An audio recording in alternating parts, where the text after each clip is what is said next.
నమస్కారం వాజీ న్యూస్ కు స్వాగతం. ముందుగా ఇనటి ముఖ్యాంశాలు చూద్దాం. ఘనంగా పైడితల్లి అమ్మవారి దేవస్థానం ధర్మకర్తల మండలి సభ్యుల ప్రమాణ స్వీకార మహోత్సవం. ఆలయ అభివృద్ధికి కృషి చేయాలని పిలుపునిచ్చిన గోవా గవర్నర్ పోసపాటి అశోక్ గజపతి రాజు.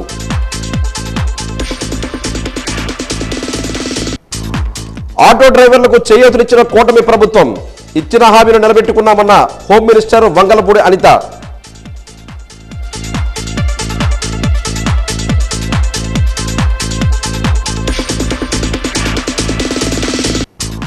దత్తి గ్రామంలో సీఎం సభ విజయవంతమైంది. పైడితల్లమ్మ అమ్మవారి ఉత్సవాలకు ప్రభుత్వం ఏర్పాట్లు పూర్తి చేశామన్న మంత్రి కొండపల్లి.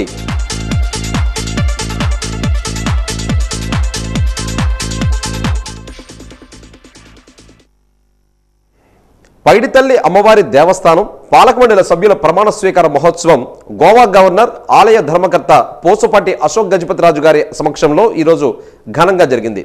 ఆలయ ఈవో శ్రీష నూతనంగా నియమితమైన 11 మంది పాలక మండలి సభ్యులతో ప్రమాణ స్వీకారం చేయించారు. వారికి అశోక్ గజపతి రాజు గారు శుభాకాంక్షలు తెలియజేశారు.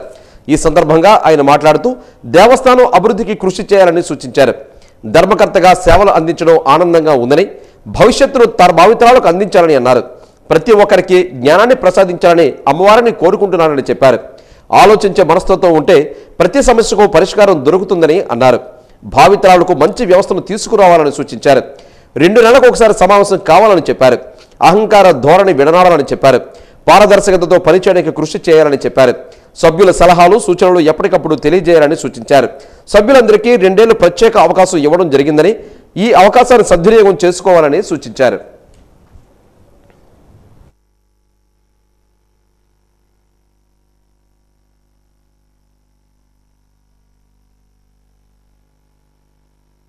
మాక్సిమం మనకి ఇక్కడ ఏంటంటే టికెట్స్ రూపంలో వచ్చేది 1,19,00,000 మరియు హుండియన్స్ రూపంలో 2,37,00,000 వరకు వస్తుంది. ఈ దేవస్థానానికి ఉన్న భూముల వివరములు ఇక్కడ విజయనగరం బిట్ 1లో సర్వే నెంబర్ 135/1 and 2లో 2 ఎకరాల 79 సెంట్ల భూమి ఉన్నది. సదరు భూమిలో ఎకరా 35 సెంట్లు దేవస్థానం పొజిషన్లో ఉంది. ఇక్కడే మనం టెంపుల్ ఏదైనా చుట్టుపక్కల ఎక్స్టెన్షన్లో పార్ట్గా మనం టెంపుల్ పక్కన భూములు కొన్నప్పుడు వాళ్ళకి ఆల్టర్నేట్ సైట్ అలాట్మెంట్ కూడా ఇక్కడే చేస్తూ ఉన్నాము. దీనిలో ఇప్పుడు ఒక 2 బిల్డింగ్స్ యజమానులకు ఇక్కడ భూమి ఇవ్వటం అనేది జరిగింది. అది సుమారు 56 సెంట్ల వరకు వారికి అలాట్ చేయడం జరిగింది. తదుపరి ఎంక్రోచ్మెంట్లో ఒక 88 సెంట్స్ ఉంది. దానికి సంబంధించి ఈ ట్రిబ్యునల్లో ఓఎస్ కూడా ఫైల్ చేసి ఉన్నాము. అది మనం వీలైనంత తొందరగా అది పర్స్యూ చేయించి ఆర్డర్స్ వచ్చిన వెంటనే అది పొజిషన్కి కూడా యాక్షన్ తీసుకుంటాము. నెక్స్ట్ 251 స్క్వేర్ యార్డ్స్ కేఎల్పురంలో ఉంది. ఆ భూమిని 11 సంవత్సరములకు లీజ్కి ఇవ్వటం జరిగింది మంత్లీ రెంటల్ బేసిస్లో. రోజు మనకి టెంపుల్ ఎక్స్పాన్షన్ అనేది చాలా సంవత్సరాల నుంచి జరుగుతూ ఉంది. నాన్నగారు యూనియన్ మినిస్టర్గా ఉన్నప్పుడు ఈ ఎక్స్పాన్షన్ వర్క్స్ అనేది మొదలైంది. అయితే ఎన్ని సంవత్సరాలు పట్టిందనేది మీరు ఒక్కసారి ఆలోచిస్తే అది లాస్ట్ 5 years పూర్తిగా ఆ ఎక్స్పాన్షన్ ప్లాన్ అనేది పక్కన పెట్టేశారు. గత 5 years ముందు జరిగినాయి. మనం మళ్ళీ ఒక గ్యాప్తో 5 years వెనకబడితనంలోకి వెళ్ళిపోయాం. కాబట్టి మళ్ళీ మనం ఇప్పుడు ఒక పాజిటివ్ విధానంగా ముందుకు తీసుకువెళ్తూ మనం ఒక పాజిటివ్ విధానంగా అన్ని కూడా మనం ఇంప్లిమెంట్ చేస్తూ మనం అద్భుతంగా ముందుకు తీసుకువెళ్ళాలి. అయితే టెంపుల్ ఎక్స్పాన్షన్ కూడా మనకి చండీ హోమం 22వ తారీఖున అయిపోతుంది. అయిన వెంటనే వెంటనే వర్క్ అనేది మొదలు పెడుతుంది. నెక్స్ట్ ఫెస్టివల్ వచ్చే ముందు మనకు 11 months కేవలం ఉంటుంది. అయితే ఆ 11 months లోపలే మనం ఈ వర్క్లన్నీ కంప్లీట్ చేయాలి. టెంపుల్ అథారిటీస్ అందరూ కూడా చెవులు విప్పి వినాలని నేను కోరుకుంటా ఉన్నాను. అలాగే కొన్ని వర్క్లు అంటే బ్యూటిఫికేషన్ అటువంటి కొద్దిగా డిలే అయినా పర్వాలేదు, కానీ మెయిన్ వర్క్స్ అయితే నెక్స్ట్ వచ్చే పండగకి ఏది కూడా అడ్డు రాకుండా నీట్గా కంప్లీట్ చేయాలని కోరుకుంటూ పైడితల్లి అమ్మవారికి ధర్మకర్తగా మనమందరూ సేవ చేయడము మనకి ఆ అమ్మవారి ఇచ్చిన అవకాశం. ఒక పారదర్శకతో మనం ముందు వెళ్ళాలి. సమస్యలన్నిటినీ మనం అధిగమించుతూ భావి తరాలకి మనం మంచి వ్యవస్థని ఇవ్వాలని నేను కోరుతా ఉన్నాను. ఆ అమ్మవారి చదువు వల్లే పండుగ రోజు వస్తుంది. పండుగ ముందునే మీరు ప్రమాణ స్వీకారం చేసిన మాకందరికీ సంతోషం పెంచిన వాళ్ళు అయ్యారు. మన ధర్మాన్ని మనం ముందు తీసుకెళ్ళాలి. వీలుంటే ఖచ్చితంగా భవిష్యత్ కోసం మీరు చెయ్యాలని నేను కోరుతూ, మీకందరికీ నియమించడానికి కారణం ఏంటి? ఒక పారదర్శకత. ఆ పారదర్శకతతో ప్రారంభం కావాలని మన ఈఓ గారు కూడా ఆస్తి వివరాలు ఇవన్నీ మీ ముందర పెట్టారు. మనకి స్వతంత్రం నాడు మనకి నిరక్షరాస్యత ఎక్కువగా ఉండేది. ఇక్కడ టీచర్లందరికీ ట్రైనింగ్ ఇచ్చారు. ఈ పవిత్రమైన మండల్ వల్ల మనకి ఈ ప్రాంతం ఉత్తర కోస్తా పాత జిల్లాలు తీసుకుంటే అన్ని చోట్ల టీచర్లు వచ్చి మన పిల్లలకి చదువు చెప్పి ముందు తీసుకెళ్ళడానికి, ఆర్థికంగా బలం చేకూర్చడానికి వారు ప్రయత్నించడం జరిగింది. ఈ పవిత్రమైన స్థలంలో మనము ఈ ప్రమాణం చేయడము మాకైతే చాలా సంతృప్తి ఇస్తుంది. ఆ ధర్మాన్ని మనం ముందు తీసుకెళ్లాలని ఇంకోసారి విజ్ఞప్తి చేస్తూ, గత ప్రభుత్వ హయాంలో ఎన్నో దేవస్థానాలను భ్రష్టు పట్టించారని గోవా గవర్నర్ మాన్సా సంస్థ చైర్మన్ పోసుపాటి అశోక్ గజపతిరాజు ఆరోపించారు. పైడితెల్లమ్మ అమ్మవారి దేవస్థానం నూతన పాలక మండలి ప్రమాణ స్వీకారం మహోత్సవంలో ఆయన మీడియాతో మాట్లాడారు. మాజీ మంత్రి వెల్లంపల్లి శ్రీనివాస్పై అశోక్ గజపతిరాజు ఆగ్రహం వ్యక్తం చేశారు. అశోక్ గజపతిరాజు ఏమన్నారో ఆయన మాటలోనే విందాం. తర్వాత అడిగితే ఆ పొట్టివాడు ఎవరంటే ఆ రోజు ఉన్న ఎండోమెంట్స్ మినిస్టర్ అంటే. మంత్రులు ఇదే పని చేశారు. ఈఓలంతా అలాగే వారు బూట్లు నాకుతా కూర్చున్నారు. ఇది తప్పు అని నేను అంటాను. పారదర్శకత ఉండాలి. ట్రస్ట్ బోర్డు దేనికోసం అంటే పారదర్శకత కోసం. ఆ పారదర్శకతలో ఏమి ట్రస్టీస్ చూపించాలి అదంతా చూపించాలి. వారు ఉత్సవ విగ్రహాలుగా కూర్చోపెట్టడం కాదు, వారి మనోభావాలు ఏంటి తెలుసుకోవడం, వారు ఇది చేయడం కాదు, పెద్దలు చేయడం కాదు, ఆ దేవుడికి సేవ చేయడం, అది వారు చేయవలసిన విషయాలు. ప్రజాప్రతినిధులందరూ సహకరించాలి. అడ్రాకంట ఉండడం, కావాలంటే నేను తాళం వేసుకుని క్యూ ఆపేస్తాను, నా జేబులో పెట్టి అక్కడ కూర్చుంటారు, నేను పంపించిన వాళ్ళని లోపల పంపిస్తానని, ఇది ప్రజాప్రతినిధుల ప్రవర్తన. ఆ పిరికి వాడియో అది కూడా కంట్రోల్ చేయలేని దుస్థితి మన రాష్ట్రం వెళ్ళింది. అలా రాకూడదు. దయచేసి అందరూ ఆ ధర్మాన్ని పాటించండి. మనం అందరూ మన ధర్మాన్ని పాటిస్తే నీట్గా అన్నీ జరుగుతాయి. అన్ని మతాలు గౌరవించబడతాయి. నీ సొంత మతాన్ని నువ్వు ఆరాధించు, అవతల మతాన్ని గౌరవించు. మన సంస్కృతి అది. అలా మనం వెళ్తే అందరినీ కల్పించి వెళ్ళాలి, తీసుకురావాలి. కానీ పెద్దలు కావు ఇక్కడ చేసేది. అది మాత్రం ఖాయంగా మనం అందరూ అర్థం చేసుకుంటాం. ఇప్పుడు అన్ని సాఫీగా జరుగుతాయని అనుకుంటా ఉన్నాం. చూడాలి ఆ దేవుడే. మా వాళ్ళందరూ వారు ధర్మాన్ని పాటిస్తే అన్నీ సాఫీగా ఉంటాయి. దాంట్లో నాకు అనుమానం లేదు. నేను పెద్దవాడు అని ఎవరైనా వచ్చే ఆ పెద్ద మనిషి దండం పెట్టి అంతే.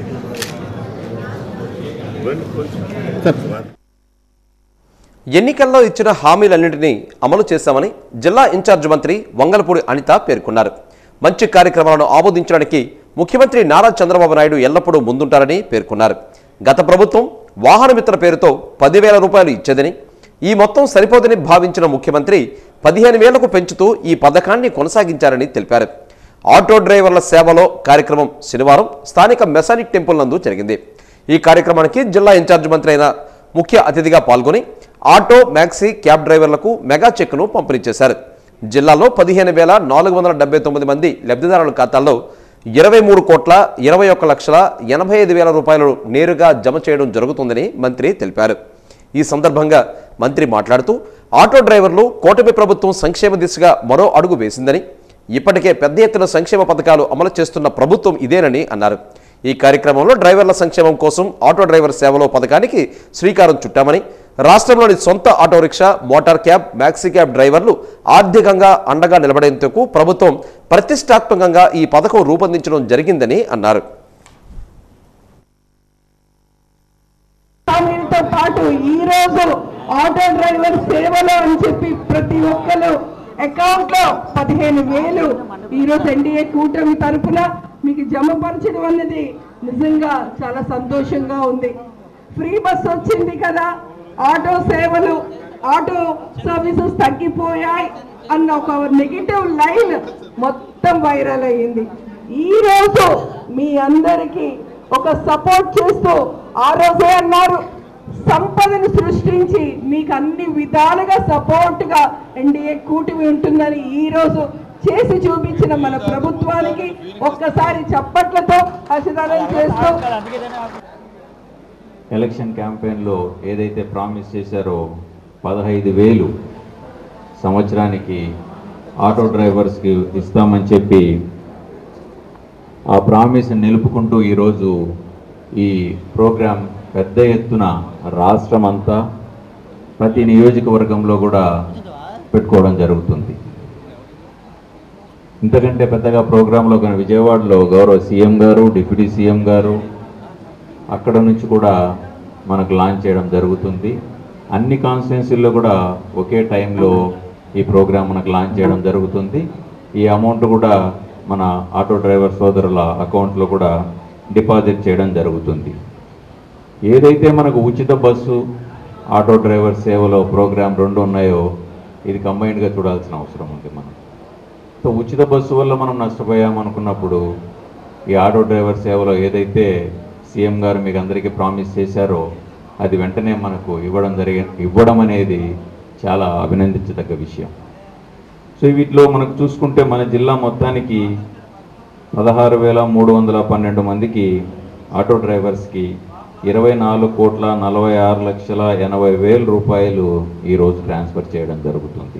ఆ రోజు మేనిఫెస్టోని ప్రిపేర్ చేసుకునేటప్పుడే మీకు ఆ రోజు ఆటో డ్రైవర్లకి సంబంధించి నాకు తెలిసి వైఎస్ఆర్ వాహన మిత్ర అనుకుంటా ఆ రోజు కార్యక్రమం, దాని ద్వారా సుమారుగా 2,60,000 మందికి 10,000 రూపాయలు ఇవ్వడానికి ఆ రోజు ఆ గవర్నమెంట్ సిద్ధపడితే తిరిగి ఆ కార్యక్రమం ద్వారా మీ అందరికీ మంచి జరుగుతుంది అనుకున్నారు కాబట్టే తిరిగి దానికి 10,000 రూపాయలు సరిపోవు, 15,000 రూపాయలు ఇవ్వాలి అని ప్రత్యేకంగా మీ అందరికీ కూడా 15,000 రూపాయలు ఇస్తూ సుమారుగా ఈరోజు స్టేట్ లెవెల్లో చూసుకుంటే 2.96 లక్షలు అంటే 2,96,000 మంది ఆటో డ్రైవర్ కుటుంబాలకి ఈరోజు డైరెక్ట్గా మీ అకౌంట్లో 15,000 రూపాయలు పడేటట్టుగా ఈరోజు ఎన్డీఏ కూటమి ఈరోజు నిర్ణయం తీసుకొని దాన్ని దసరా కానుకంటారా, దీపావళి కానుకంటారా, మరి కొంచెం ప్రత్యేకంగా మనకి పైడితల్లమ్మ వారి పండగ కానుకగా ఈరోజు ఆటో డ్రైవర్లందరికీ కూడా ఈరోజు 15,000 రూపాయలు జమ అవడం జరుగుతుంది.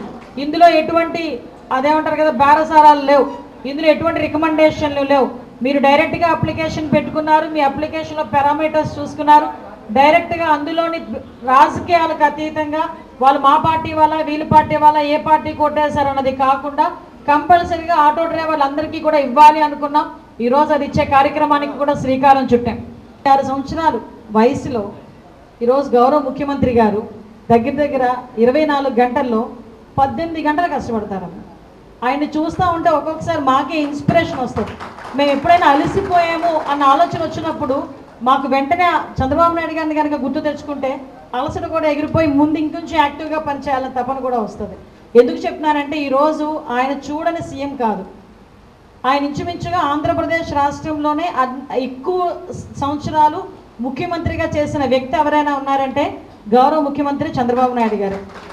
పేదల సేవలోనే తన జీవితం ఉండాలి అని అనుకుంటున్నారు కాబట్టి గౌరవ ముఖ్యమంత్రి గారు చేస్తున్న ప్రతి పనికి కూడా మనందరం కూడా ఆశీర్వాదం అందించాలని మనస్ఫూర్తిగా మిమ్మల్ని అందరినీ కోరుకుంటూ మీ అందరికీ కూడా మరొకసారి పైడితల్లమ్మ అమ్మవారి పండగ శుభాకాంక్షలు తెలియజేసుకుంటూ ఈ మధ్యకాలంలో తల్లిదండ్రులను అనాథ శరణాలయాలకు వృద్ధాప్య హోములకు పంపించడం జరుగుతుందని, అలా కాకుండా తల్లిదండ్రులను బాధ్యతగా తీసుకుని వారి బాగోగులు చూసే విధంగా అమ్మను బాగా చూసుకో అనే చిత్రాన్ని నిర్మించడం జరిగిందని నిర్మాత దర్శకుడు గొంపాన నాగభూషణం తెలిపారు. ప్రెస్ క్లబ్లో అమ్మను బాగా చూసుకో చిత్ర యూనిట్ మీడియాతో మాట్లాడారు. మొత్తం 64 మంది కళాకారులు, 40 మంది విద్యార్థులు ఈ సినిమాలో నటించడం జరిగిందని అన్నారు. ఈ సినిమాలో 7 పాటలు ఉన్నాయని అన్నారు. విజయనగరం జిల్లాలోని కళాకారులకు ఎక్కువగా తీసుకుని సినిమాలో చిత్రీకరించడం జరిగిందని చెప్పారు. సినిమాను ఆదరించాలని కోరారు. త్వరలో సినిమా విడుదల చేయనున్నామని తెలిపారు. మీడియా సమావేశంలో ఏ కన్నబాబు, నర్సి, మనోజ్ తదితరులు పాల్గొన్నారు.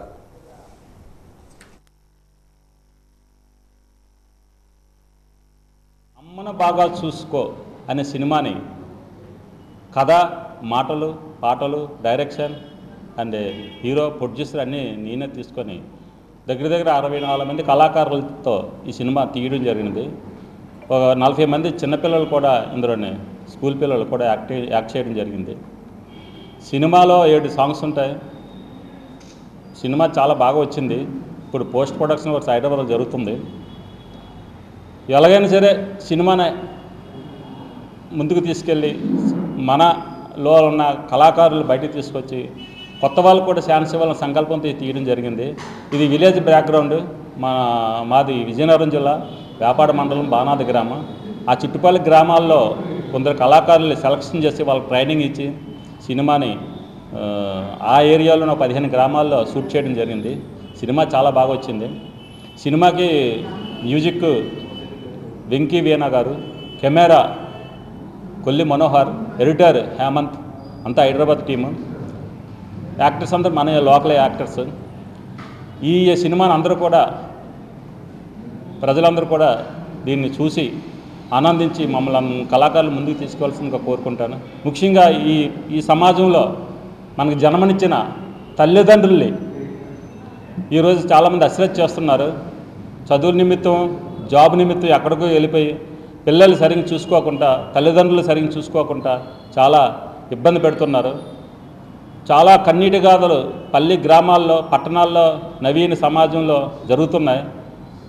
మనకి కని పోషించి మనకి అన్ని సేవలు చేసిన తల్లిదండ్రులు మనం దూరం చేసుకుంటే వాళ్ళకి సంతోషపెట్టకపోతే జన్మ సార్థకం అవుదనే ఉద్దేశంతో తల్లిని, అమ్మను బాగా చూసుకో అనే టైటిల్తో ఒక కథ అల్లి గ్రామీణ నేపథ్యం బ్యాక్గ్రౌండ్ పెట్టి సినిమా తీయడం జరిగింది.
విజయనగరం ఉత్సవాలు, పైడితల్లమ్మ ఉత్సవాలు విజయవంతం చేసేందుకు ప్రజలు భాగస్వామ్యులు కావాలని విజయనగరం ఎమ్మెల్యే పోసపాటి అదితి గజపతిరాజు పిలుపునిచ్చారు.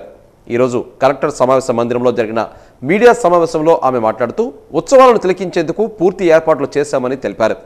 అమ్మవారి దర్శనానికి వచ్చే భక్తులకు ఎటువంటి ఇబ్బందులు లేకుండా అధికారులు ప్రత్యేక ఏర్పాట్లు చేశామని అన్నారు. అలాగే వీఐపీ దర్శనాలకు ఇబ్బంది కలగకుండా ప్రోటోకాల్ను అధికారులు జాగ్రత్తగా చూడాలని అన్నారు. ఎటువంటి వివాదాలు సంఘటనలు జరగకుండా అధికారులు సమన్వయంతో కలిసికట్టుగా పనిచేయాలని సూచించారు.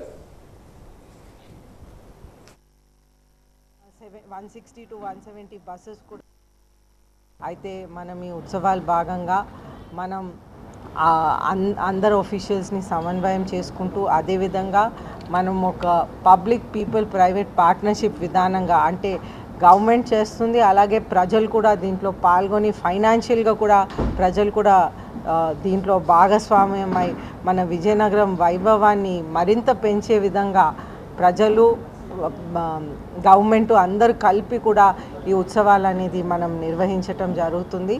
అయితే మనకి కోట కూడా ఈ 3 రోజులు 4th, 5th and 6th కంప్లీట్గా పబ్లిక్ కోసం ఓపెన్ చేయటం జరుగుతుంది. ప్రతి సంవత్సరం కూడా 2 to 3 days అలాగ ఓపెన్ చేయటం జరుగుతుంది. అదేవిధంగా ఈరోజు 4th, 5th and 6th కూడా ఓపెన్ చేయటం జరుగుతుంది. పబ్లిక్ ఎవరు కావాలంటే వాళ్ళు వెళ్ళి ఫ్రీగా చూడొచ్చు, ఫోటోలు తీసుకోవచ్చు, ఎంజాయ్ చేయొచ్చు. అదేవిధంగా మనకి ఈ 5th and 6th మనకి లేజర్ షో, స్పోర్ట్స్ యాక్టివిటీస్ విజీ స్టేడియంలో, అలాగే మనకి ఆల్రెడీ సరస్ ఎగ్జిబిషన్ ఓపెన్ అయింది. దాంట్లో పక్కన కూడా మనకు ఒక ఫ్లవర్ షో అనేది కూడా చేయటం జరుగుతుంది. అలాగే పౌరాణ నాటకాలు అటువంటి అన్నీ కూడా Lions show, Lions club, ladies club అన్నీ కోట చుట్టూ కూడా మనకు అన్ని విధాలుగా కూడా కంటిన్యూగా ప్రోగ్రామ్స్ జరుగుతూ ఉంటాయి. అలాగే సంగీత కళాశాల వాళ్ళు కూడా ప్రోగ్రామ్స్ చేయటం జరుగుతుంది.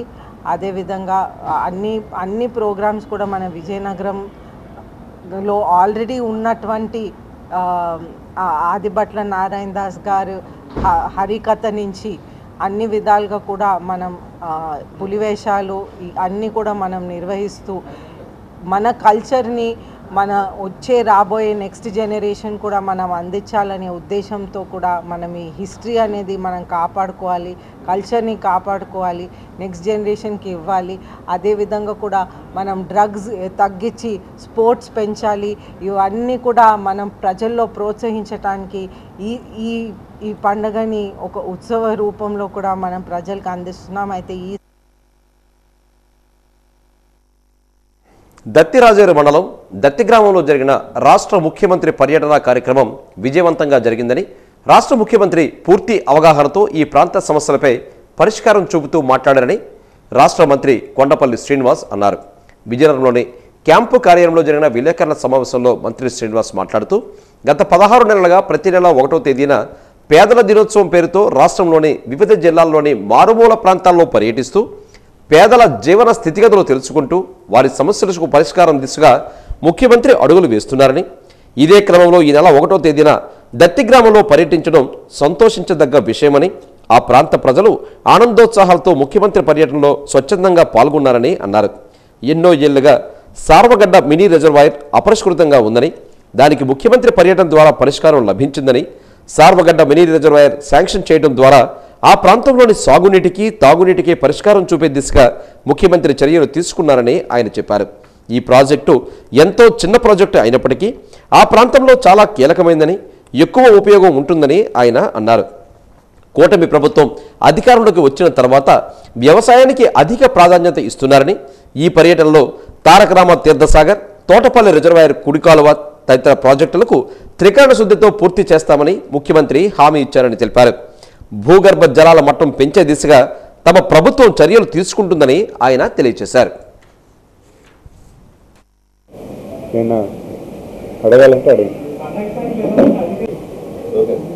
అందరికీ నమస్కారాలు.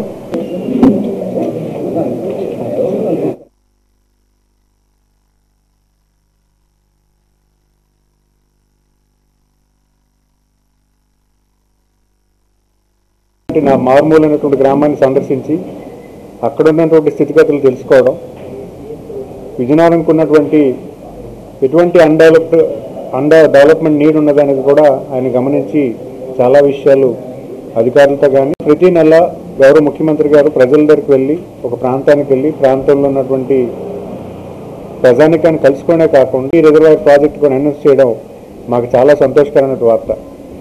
సుదీర్ఘకాలంగా ఎప్పటి నుంచో మనకు స్వాతంత్రం వచ్చినప్పటి నుంచి కూడా ఆ ప్రాజెక్ట్ కావాలని అక్కడ ఉన్నటువంటి ప్రాంతం అక్కడ ఉన్నటువంటి ప్రజానికం అందరూ కూడా కోరుకున్నటువంటి విషయం. అది చాలా చిన్న ప్రాజెక్టు, కానీ ఎక్కువగా ఉపయోగపడే ప్రజలకు ఉపయోగపడేటువంటి ప్రాజెక్ట్. అది సుమారు 0.75 TMC కేవలం 27.5 కోట్ల రూపాయలకి మనం కన్స్ట్రక్ట్ చేయొచ్చు అంటే ఖచ్చితంగా ఎంత చిన్న ప్రాజెక్ట్ అయినా ఎక్కువ మైలేజ్ వచ్చినటువంటి ప్రాజెక్ట్ అది. మరి అలాంటి ప్రాజెక్టు ఆయన దృష్టిలోకి తీసుకెళ్ళి గౌరవ ముఖ్యమంత్రి గారు కూడా చాలా సింపుల్గా ఏంటి ఇంత చిన్న ప్రాజెక్టు ఎంత మంచి ప్రాజెక్ట్ అని కూడా ఆయన కూడా అనడం మా అందరికీ కూడా చాలా సంతోషం. ఎందుకంటే అనౌన్స్ చేశారు, వెంటనే అనౌన్స్ చేయడం జరిగింది. అధికారులు కూడా మీరు ఎన్ని సంవత్సరాలు ఎన్ని రోజుల్లో కట్టగలుగుతారని కూడా అడగడం జరిగింది. వాళ్ళు ల్యాండ్ ఎక్విజిషన్ టెండర్ ఫ్లోట్ చేసి కట్టడానికి కనీసం 18 మాసాలు అన్నారు. నాకు 18 కాదు 2 సంవత్సరాలు ఇస్తాను, ఎట్టి పరిస్థితులు ఈ ప్రాజెక్ట్ నాకు పూర్తి చేయాలని కూడా ఆయన కూడా ఆదేశాలు ఇవ్వడం జరిగింది. ముఖ్యంగా ఇక్కడ గమనించాల్సింది ఏంటంటే అగ్రికల్చర్కి ఎక్కువగా శ్రీ శ్రీ పైడితల్లి అమ్మవారి ఉత్సవాలను ప్రశాంత వాతావరణంలో జరపాలని, ప్రతి సాధారణ భక్తునికి చక్కటి దర్శనం లభించేలా ఏర్పాట్లు చేయాలని జిల్లా ఇన్ఛార్జ్ మంత్రి వంగలపూడి అనిత తెలిపారు. అధికారులు అందుకు తగ్గట్టుగా సన్నద్ధం కావాలని సూచించారు. కలెక్టరేట్ సమావేశ మందిరంలో జిల్లా కలెక్టర్ రామసుందర్ రెడ్డితో కలిసి అమ్మవారి పండుగ విజయనగరం ఉత్సవాల ఏర్పాట్లపై మంత్రి సమీక్షించారు. తొలుత జిల్లా కలెక్టర్ ఏర్పాట్లపై మంత్రికి వివరించారు. అనంతరం మంత్రి మాట్లాడుతూ పోలీస్ శాఖ, రెవెన్యూ శాఖ, దేవస్థానం వారు కలిసి కంట్రోల్ రూమ్ని అనునిత్యం పర్యవేక్షించాలని సూచించారు. విద్యుత్ అంతరాయం లేకుండా చూడాలని, త్రాగునీటి సరఫరా ప్లాస్టిక్ రహితంగా సక్రమంగా జరిగేలా చూడాలని తెలిపారు. టాయిలెట్ల ఏర్పాటు, పారిశుద్ధ్య నిర్వహణపై ప్రత్యేక శ్రద్ధ చూపాలని అన్నారు. మహిళలు ఎక్కువగా వచ్చే అవకాశం ఉన్నందున 170 బస్సుల వరకు అవసరం అవుతుందని, ఆయా రూట్లలో బస్సులను ఏర్పాటు చేయాలని సూచించారు. విద్యుత్ అలంకరణలు, నగరమంతా సుందరీకరణ వారం రోజుల పాటు ఉంచాలని, పండగ వాతావరణం వెళ్లి విరిసేలా చూడాలని ఆమె సూచించారు.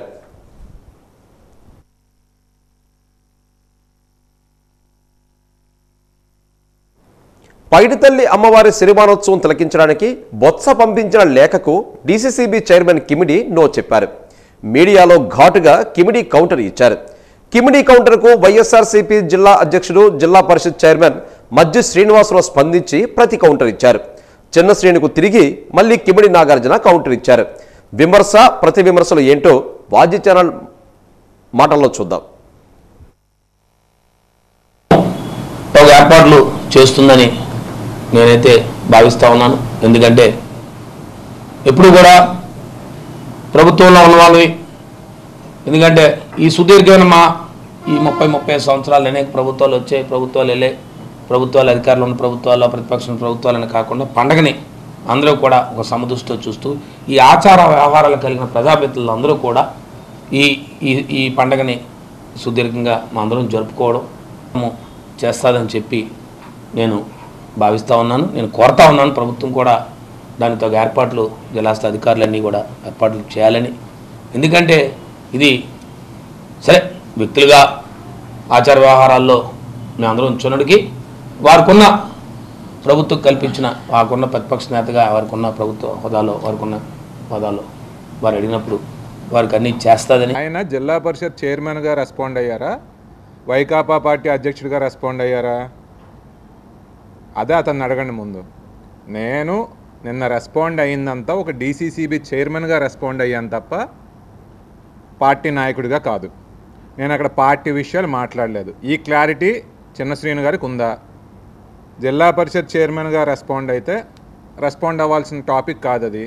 పార్టీ అధ్యక్షుడిగా అయితే జిల్లా పరిషత్ ఛాంబర్స్లో ఎందుకు పెట్టారనేది నా సూటి ప్రశ్న. నేను 2 మాటలకి స్టిక్ అవుతున్నానండి.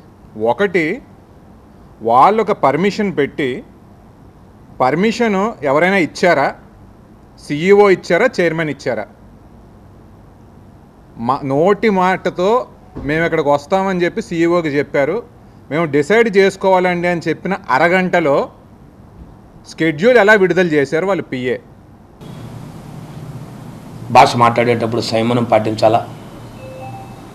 ప్రజాప్రతినిధులుగా మనం ఉన్నప్పుడు మనం ఆ ప్రజాప్రతినిధులు ఆ స్థానాన్ని మన గౌరవం కలిగించే విధంగా గౌరవభావంగా ఉండే విధంగా ఉండాలని నేను కోరుకుంటూ, మరి ఏదైతే వారు కోరిన విధంగా ప్రభుత్వం వారు తెలియజేసిన విధంగా ప్రభుత్వం వారికి తెలియజేస్తుందని చెప్పి ఈ పండగ చాలా భక్తి శ్రద్ధలతో అందరూ జరుపుకోవాలని, అందరూ కూడా ప్రజలందరూ కూడా అశేష జనవాహిని మరి వస్తున్న ప్రభుత్వం కూడా అన్ని ఏర్పాట్లు చేస్తుందని నేను వింటా ఉన్నాను. ప్రభుత్వం కూడా ఏర్పాట్లు అన్నీ కూడా ఎప్పటికప్పుడు మీ మీడియా ద్వారా పత్రికల ద్వారా మీడియా ద్వారా చూస్తూ ఉన్నాను. అన్ని ఇది అహంకార ధోరణి అని చెప్పి ప్రశ్నించాం. ఎందుకింత అహంకారం అని చెప్పి అడిగాం. దాని మీద బొత్స సత్యనారాయణ గారిని రెస్పాండ్ అవ్వమనండి. ఫస్ట్ విషయం, మేము తగ్గే మాట్లాడుతున్నాం ఇందులో. ఎందుకంటే ఎవరైనా రూల్స్ పాటించాలి. నేను వచ్చేసి ఎక్కడికో ఈ రోజున జిల్లా పరిషత్కి వెళ్ళిపోయి అక్కడ మీటింగ్ పెట్టేస్తానంటే అయ్యే పరిస్థితి. అది CEO గారిని అడగాలి, గౌరవ చైర్మన్ గారు ఓకే చెప్పాలి, అప్పుడు నేను వెళ్ళి అక్కడ ఆ మీటింగ్ హాల్ని వినియోగించుకోవచ్చు. అవునా కాదా? మరి అదే పరిపక్వత వాళ్ళకు అవసరం లేదా? ప్రజాప్రతినిధులు ఎప్పుడూ కూడా స్పందించే ముందు, ఏదైనా మాట్లాడే ముందు ఇక్కడ ఆచారాలు ఏంటి, ఇక్కడ వ్యవహారాలు ఏంటి, ఈ పండగ తాలూకా విధి విధానాలు ఏంటి, గతంలో ఈ పండగ జరిగే విధానాలు ఏంటి, ఆ విధానాల్ని ఆచరించే విధంగా పాల్గొనాలి, దాంట్లో చూడాలి తప్ప ఇతరత్ర అంశాలని తీసుకొని అనవసరమైన విషయాలు గట్టా మాట్లాడి మరి తప్పకుండా అధికారులు దానికి సంబంధించి తగు ఏర్పాట్లు ప్రజాప్రతినిధులు గౌరవించడం, పెద్దలను గౌరవించే విధంగా ఆ కార్యక్రమాలు ముందుకు తీసుకెళ్తారని చెప్పి మీ ద్వారా అధికార యంత్రాంగాన్ని కోరుతూ, 30 సంవత్సరాలుగా మేము అక్కడే కూర్చున్నామని చెప్పి అంటున్నారు. ఏంటి మీ ఉద్దేశం? 30 సంవత్సరాల తర్వాత కొత్త వారికి అవకాశం ఇవ్వరా? ఇంకెవరు రాకూడదా? మీరు 30 సంవత్సరాలు ఎందుకు అక్కడ ఉన్నారంటే మీరు కానీ మీ మనుషులు కానీ DCCB చైర్మన్ల కింద ఉన్నారు. తులసి గారు కానీ తర్వాత నెక్కల నాయుడుబాబు గారు కానివ్వండి, వీళ్ళందరూ ఉండడం వల్ల వారు మీకు ఆహ్వానించారు. నేను చెప్తున్నా మళ్ళీ దయచేసి దీన్ని రాజకీయం చేయకండి. DCCBలో నేను ఇంతవరకు ఒక్క రాజకీయ స్టేట్మెంట్ కూడా ఇవ్వలేదు. మీరు నా ప్రెస్ మీట్స్ చూడండి. DCCBని రాజకీయాలకు అతీతంగా నడిపిస్తున్నాము. ఈ రోజున 94 సొసైటీ ప్రెసిడెంట్స్ ఎవరైతే ఉన్నారో వారితో పాటు, అదే రకంగా మా DCMS చైర్మన్ ఎవరైతే ఉన్నారో గంప కృష్ణ గారితో పాటు వీరితో ఆల్రెడీ మేము అరేంజ్మెంట్స్ చేసుకున్నామండి అని చెప్పాం. మీరు అంత వన్ సైడెడ్గా మీరు అధికారంలో ఉన్నట్టుగా అంత అహంభావంతో వెళ్ళకూడదు అని చెప్పాం. ఇప్పటికైనా మేము అదే చెప్తున్నాం, రాజకీయం చేయకండి ఇష్యూని. Thank you. ఆటో డ్రైవర్లకు ఏడాదికి 15,000 అందించే ఆర్థిక సాయం చేసే కార్యక్రమంలో భాగంగా పార్వతీపురం జిల్లా మన్యం సాలూరు పట్టణంలో 4 గంటలకు ఆర్టీసీ కాంప్లెక్స్ వద్ద నుంచి డిగ్రీ కాలేజ్ వరకు ఆటో ర్యాలీ నిర్వహించారు. రాష్ట్ర శిశు సంక్షేమ శాఖ గిరిజన శాఖ మంత్రివర్యులు గుమ్మడి సంధ్యారాణి మాట్లాడుతూ, రాష్ట్రంలో 3 లక్షల వరకు ఆటో డ్రైవర్లు ఉన్నారని, వారందరి ఖాతాల్లో 15,000 చొప్పున గౌరవ ముఖ్యమంత్రి వర్యులు చంద్రబాబు నాయుడు డబ్బులు వేయటం ఎంతో ఆనందంగా ఉందని, ప్రతి సంక్షేమ పథకాల్లో ప్రజలకు చేరువగా కూటమి ప్రభుత్వం ఉంటుందని తెలిపారు.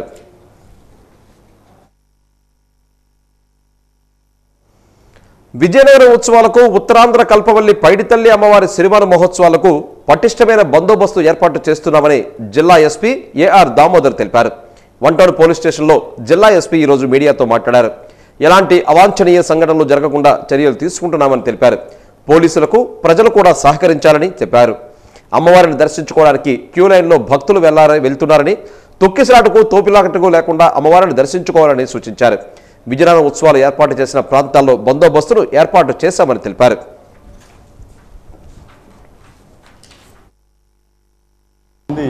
ఈ యొక్క ఫంక్షన్కి విచ్చేస్తారు, వచ్చి అమ్మవారిని దర్శించుకుంటారు. అలాగే సిరిమానోత్సవంలో కూడా దాదాపు ఒక 2 నుంచి 3 లక్షల మంది పార్టిసిపేట్ చేస్తారని మేము ఎక్స్పెక్ట్ చేస్తున్నాం. అందులో భాగంగా పోలీసు నుంచి మేము దాదాపు 2,600 మందిని బందోబస్తు మన జోన్లోనే కాకుండా మన జిల్లాలు అలాగే మన రేంజ్లోనే కాకుండా ఏలూరు నుంచి అలాగే ఈస్ట్ గోదావరి నుంచి కూడా ఫోర్స్ తెప్పిస్తున్నాం. 2,600 మంది టోటల్ కొన్ని షిఫ్ట్ల ప్రకారం చేస్తున్నాం. అలాగే విజయనగరం ఉత్సవంలో అది కూడా 2 కలిపి చేస్తున్నాం కాబట్టి విజయనగరం ఉత్సవం రేపు నుంచి 3 రోజులు ఉంటుంది, 5, 6, 7. అలాగే అమ్మవారి ఉత్సవాల్లో 6, 7 ఉంటుంది. ఈ 2 కలిసి చేస్తున్నాం కాబట్టి ఫోర్స్ కూడా ఈసారి ఎక్కువ తీసుకొని రావడం జరిగింది. అలాగే ట్రాఫిక్ డైవర్షన్స్ కూడా మనము ఇవ్వడం జరిగింది. ప్రెస్ కూడా ఇవ్వడం జరిగింది. ఎక్కడెక్కడ ట్రాఫిక్ని మనం మళ్ళిస్తున్నాం, ఎక్కడ పార్కింగ్ ఏరియాలు ఎక్కడ ఉన్నాయి, ప్రజలు మాకు ఏ విధంగా సహకరించాలి అనే విషయాల మీద ప్రెస్ నోట్ కూడా ఇవ్వడం జరిగింది. అలాగే ఈ యొక్క అమ్మవారి ఉత్సవాలకు వచ్చే భక్తులందరూ కూడా మేము కోరుకునేది ప్రతి ఒక్కరు కూడా మంచి దర్శనం జరగాలి. దర్శనం జరిగిన తర్వాత అమ్మవారి యొక్క ఆశీస్సులు అందరూ సంతోషంగా తీసుకొని వెళ్ళాలి. అందుకు మాకు సహకరించండి. అలాగే క్యూ లైన్స్ ఏర్పాటు చేస్తున్నాం.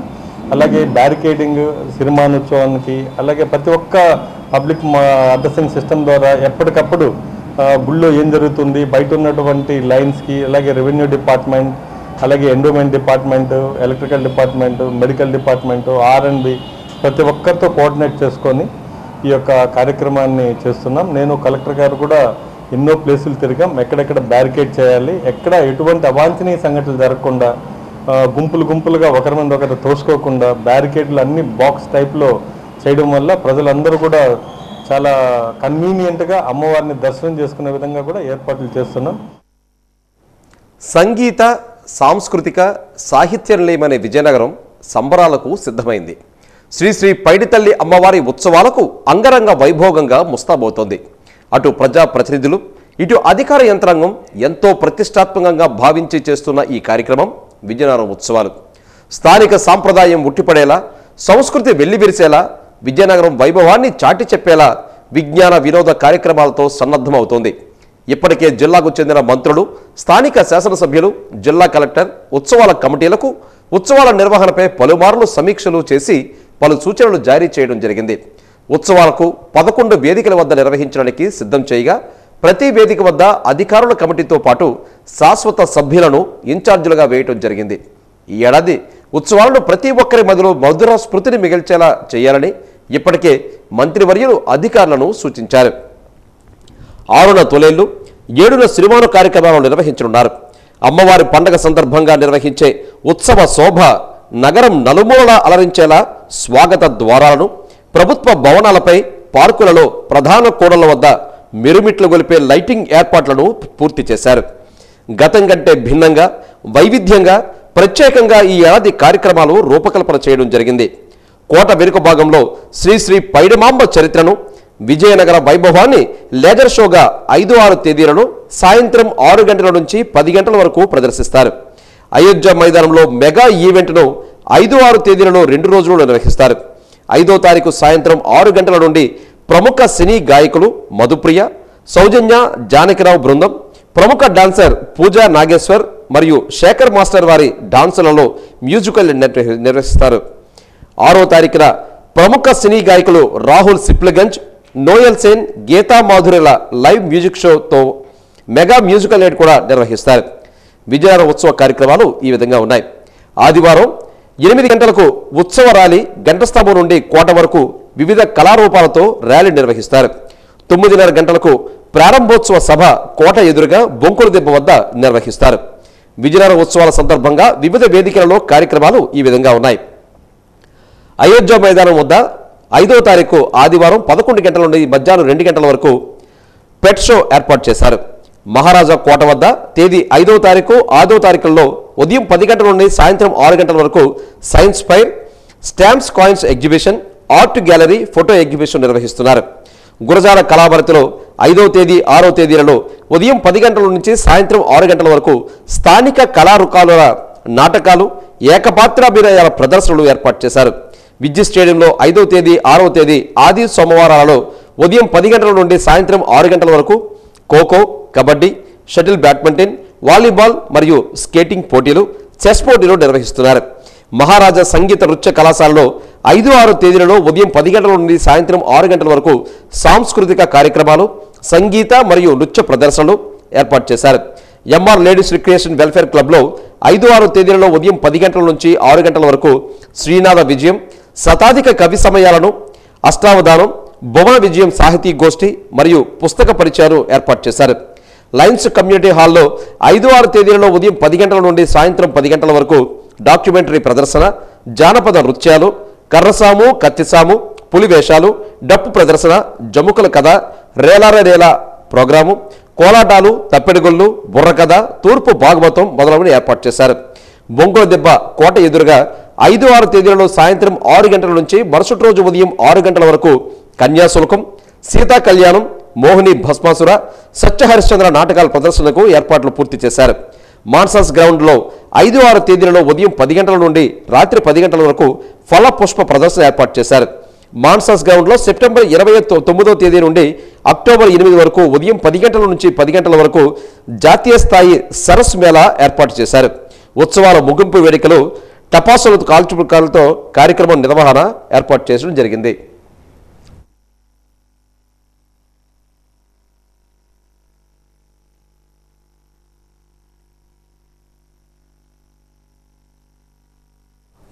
ఇక వార్తలు ముగించే ముందు ముఖ్యాంశాలు మరొకసారి. ఘనంగా పైడితల్లి అమ్మవారి దేవస్థానం ధర్మకర్తల మండలి సభ్యుల ప్రమాణ స్వీకార మహోత్సవం. ఆలయ అభివృద్ధికి కృషి చేయాలని పిలుపునిచ్చిన గోవా గవర్నర్ పూసపాటి అశోక్ గజపతిరాజు.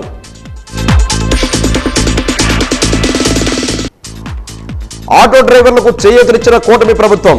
ఇచ్చిన హామీలు నిలబెట్టుకున్నామన్న హోంమంత్రి మంగళపూడి అనిత.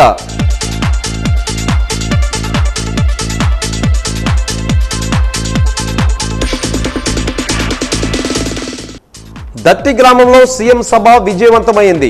పైడితల్లమ్మ అమ్మవారి ఉత్సవాలకు ఏర్పాట్లు పూర్తి చేశామన్న మంత్రి కొండపల్లి శ్రీనివాస్.